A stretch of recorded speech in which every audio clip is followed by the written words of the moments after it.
난 이제 행복하다. 시간으로부터 자유롭다.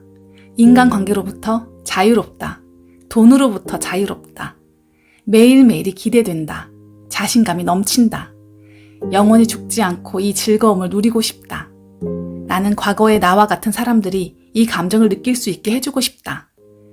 당신이 절대 넘을 수 없다고 생각하는 그 벽, 사실 별거 아니야. 하고 말해주고 싶다. 안녕하세요. 나에게 힐링 책입니다. 오늘 소개해드릴 책은 이미 많은 분들이 알고 계신 역행자입니다. 자기 개발서를 읽으면서 이렇게 마음이 설레기는 처음입니다. 마치 책의 작가가 내 손을 잡아 끌면서 자신의 흥미진진한 이야기를 들려줄 테니 함께 걷자 라고 하는 기분이었습니다. 특히 그가 던진 질문이 마음에 확 다가왔습니다. 왜냐하면 그 대답이 저랑 똑같았기 때문입니다. 당신은 인생을 무엇이라고 생각하는가? 나는 인생을 일종의 게임으로 본다. 자의식 해체. 자의식은 지독하다. 적어도 몇십만 년을 인류와 함께 해온 끈질긴 본능이다. 우리 유전자가 타고난 본성이 자의식을 키운다. 게다가 현대사회는 더욱 자의식을 부풀린다. 자기 자식을 애지중지 키우는 부모들, 남들의 관심을 받기 위해 온갖 SNS가 잔뜩이나 비대한 자아에 펌프질을 가한다. 물론 자의식을 만족시키면 당장은 행복할 수 있다. 하지만 공부하지 않는 주식쟁이가 그렇듯 언젠가는 추락하고야 만다. 당장은 마음 편할지 몰라도 자꾸 일이 잘못되고 사람들이 떠나게 된다. 그냥 성격이 이상해지는 것만이 아니다. 자기를 객관적으로 보지 못하면, 해야 할 일을 제때 하지 않으면 인생이 꼬이고 가난이 찾아온다. 자의식의 문제를 철저히 깨달은 사람은 인생의 방향을 크게 틀 수 있다. 본능이 시키는 대로 살지 않고 살아야 하는 대로 살게 되기 때문이다. 반면에 자의식을 해체하지 못할 경우 앞으로 말할 역행자의 7단계 모델을 마스터할 수 없게 된다. 또한 뇌가 다양하게 발달하지 않고 지식을 빠르게 습득할 수 없게 되며 자기 객관화가 되지 않기 때문에 매번 엉뚱한 결정을 내리기 십상이다. 자의식이 굳어지면 일종의 방어막 같은 것이 쳐지면서 새로운 생각과 사람, 기회 등을 흡수하지 못하게 된다. 클루지 바이러스. 어릴 적에는 그게 참 이상했다. 나방들은 왜 기어코 저 가로등 유리 안에 들어가서 죽음을 맞이할까? 불나방이란 말이 있듯이 빛을 좋아하는 나방들은 빛이 나오는 곳을 향해 날아간다. 다만 정말로 타 죽기 위해서 불을 향해 가는 것은 아니다. 빛을 향해 일정한 각도로 나는 특성 때문에 나선을 그리면서 점점 불을 향해 날아가게 될 뿐이다. 수만 년 전 초원에서는 나방의 생존에 도움이 됐을 본능이 오늘날에는 나방의 생존을 어렵게 한다. 이런 일은 인간에게도 일어난다. 이걸 나는 클루지 바이러스라고 부른다. 조심성 강한 유전자는 과거에는 꼭 필요한 것이었지만 오늘날엔 열등한 것, 즉 클루지로 남았다. 과거엔 새로운 도전이 생존과 직결됐지만 지금은 그렇지 않다. 유튜브, 블로그, 새로운 플랫폼에 도전하다 실패해도 죽지 않는다. 그러나 우리의 겁쟁이 클루지와 게으른 뇌는 쓸데없는 짓 하지 말고 포테이토 칩이나 먹어라 하고 명령을 내린다.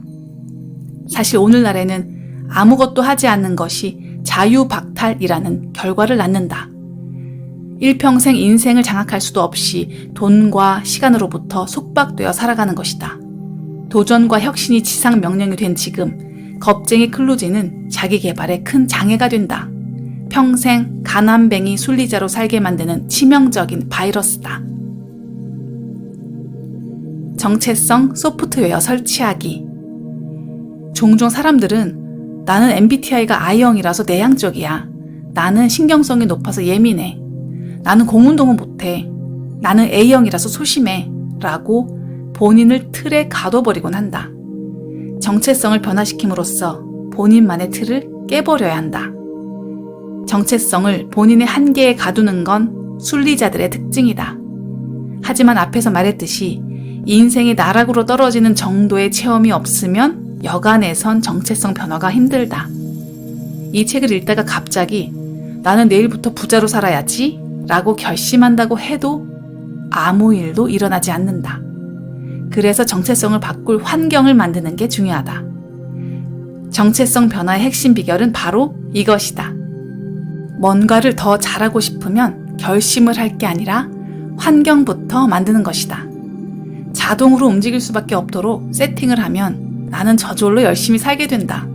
자유의지니 노력이니 진정성 따위에 듣기 좋고 허망한 것들을 믿는 대신 나를 훈련시킬 운동장을 만들어 스스로를 밀어넣는 게 핵심이다.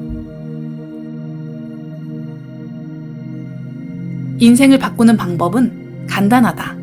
의사결정력을 높이면 된다.